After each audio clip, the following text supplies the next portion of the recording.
interest. We found out during the class that Rose's father was not well.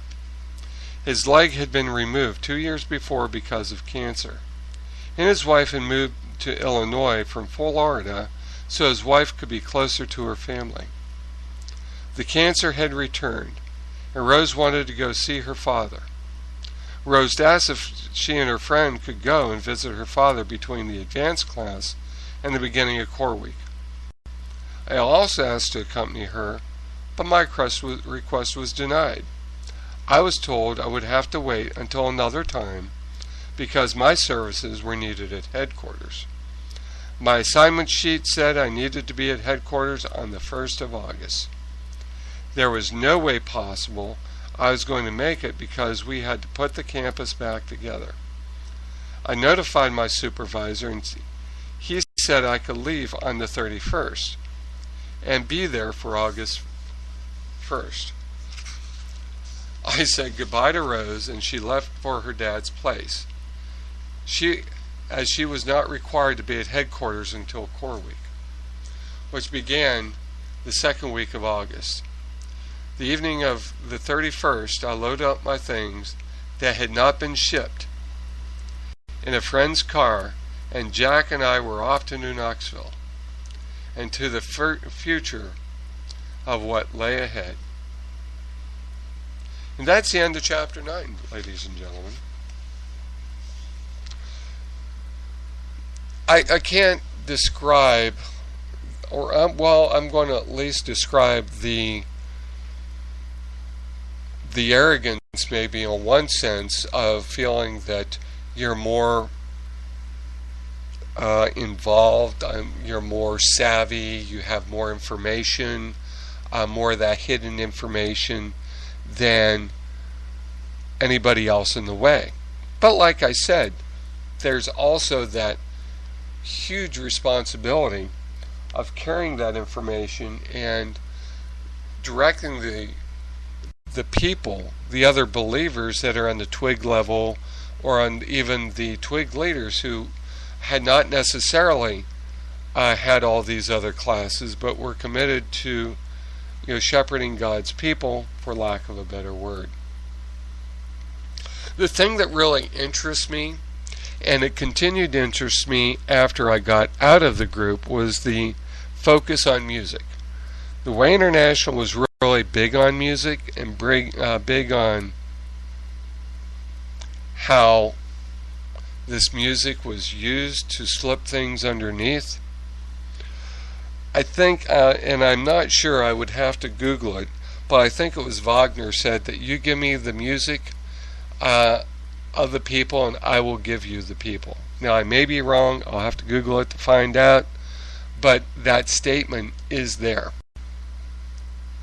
Because music is a great motivator, but also it is also insidious in the nature of slipping things underneath the radar of an individual. I'll give you an example, which is really weird, but the place where I work, besides what I'm doing, they have music playing all the time. And a song came up called, and it was Aerosmith's, Just Give Me a Little Kiss. And I had never really listened to the song before. And so it played, and I'm thinking,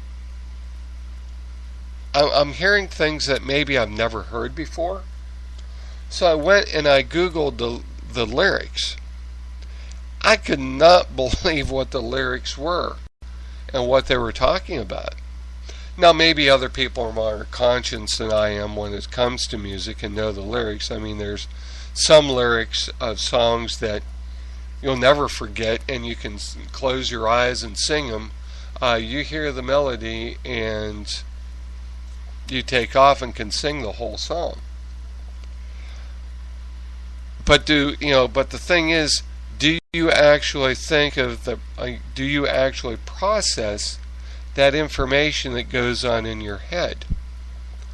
There was things that's called backmasking, where if you play a record backwards, then you can hear something that you can't hear for it going forward. One of the favorite choices of that to prove this backward masking is Stairway to Heaven by Led Zeppelin. I don't know whether that is true or not. What I know is that the song in and of itself is talking about something other than going to heaven. It's how you get there. Jimmy Page bought a castle it was like the 20th century Satanist, Aleister Crowley. You can also see his picture on the front of the Sgt. Pepper band, a band from the Beatles.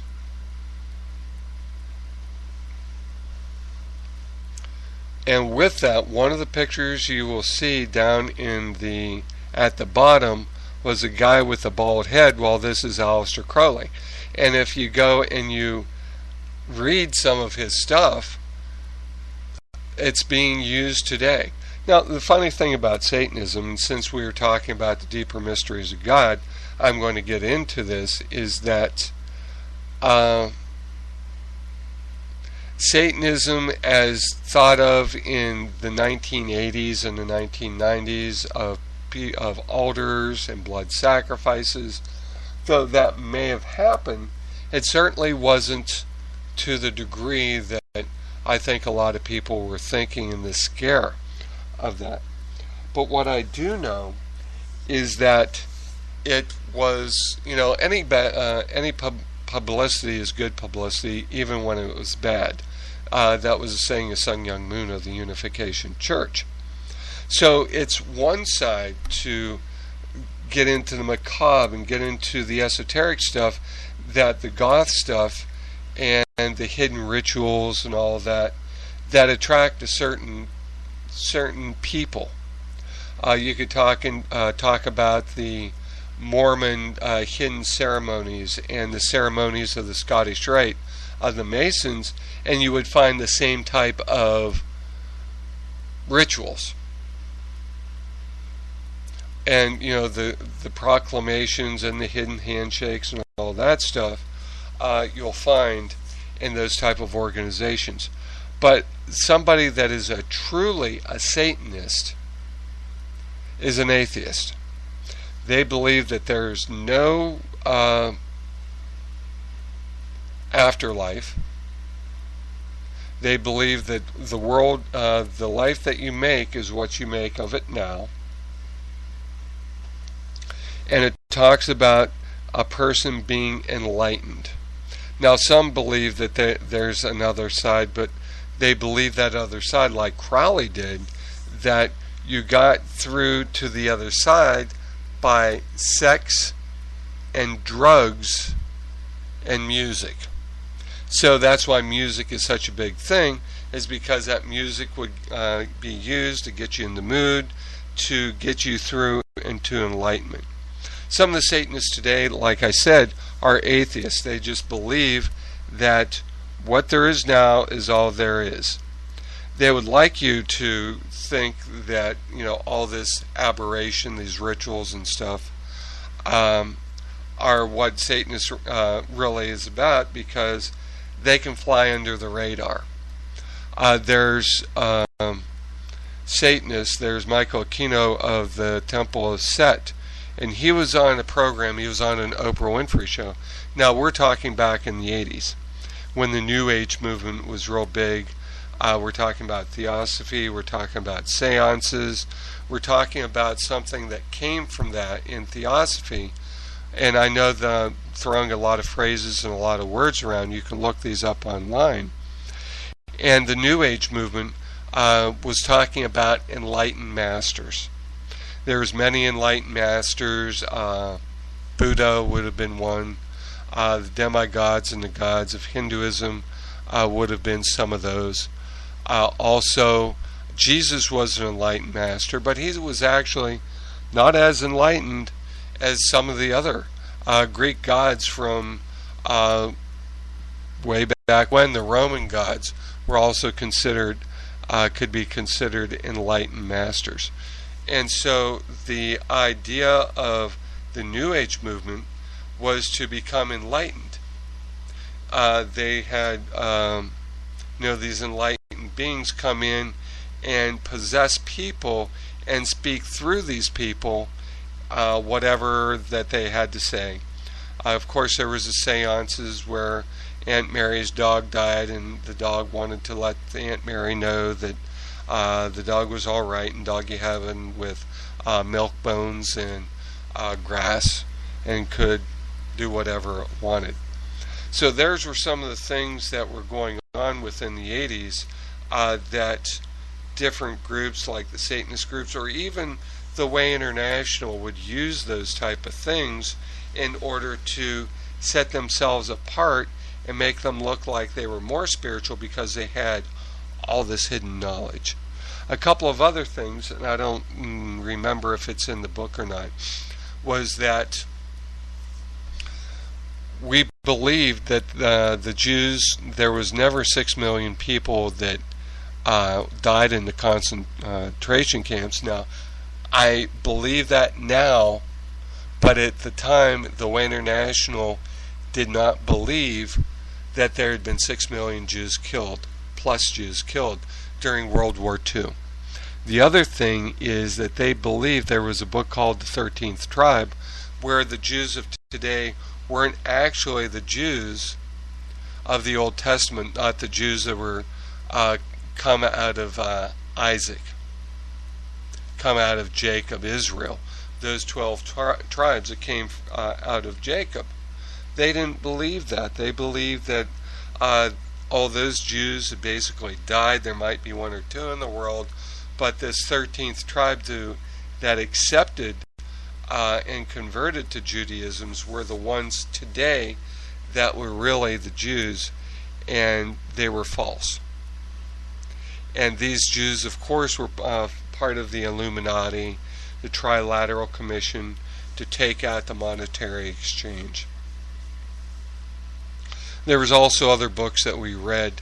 There was, I'm trying to think of the book. I have the book somewhere, where all these things about the Catholic Church were exposed, and that the Catholic Church had been taken over by paganism. It was called the World Mystery Religion. There it is. The mystery religion, and that religion was Catholicism, and how the pagans had taken over Catholicism and overran it and used pagan symbolism, pagan rites and rituals within their mass and within their operating as a Catholic. Well, if you go back and look at history from the time of the apostles through the time of Constantine and later on, what you would find out is that the Catholic Church, in converting, or the people converting to the Catholic Church, there was pagan rituals there. There were pagan gods there. And what the Catholic Church tried to do, and I'm not saying that they were right or not, but what they tried to do is incorporate those ideas, like Christmas. Well, that was a Roman Saturnalia. It wasn't when Jesus Christ was born. Jesus was born sometime in September, because it would have been the harvest time, and you go back to the timeline of when he was born, it wouldn't have been on Christmas. Easter, of course, is basically a day that's picked out. It should be close to Passover. Sometimes it falls on it, sometimes it's not. And that was shown to be, of course, the spring rituals of the gods in these other religions. And of course the Easter bunny, the Easter basket, and all those things that were not part of first century Christianity. So what you find is that there was a lot of pagan ideas that were taken over by the Catholic Church. So the people would not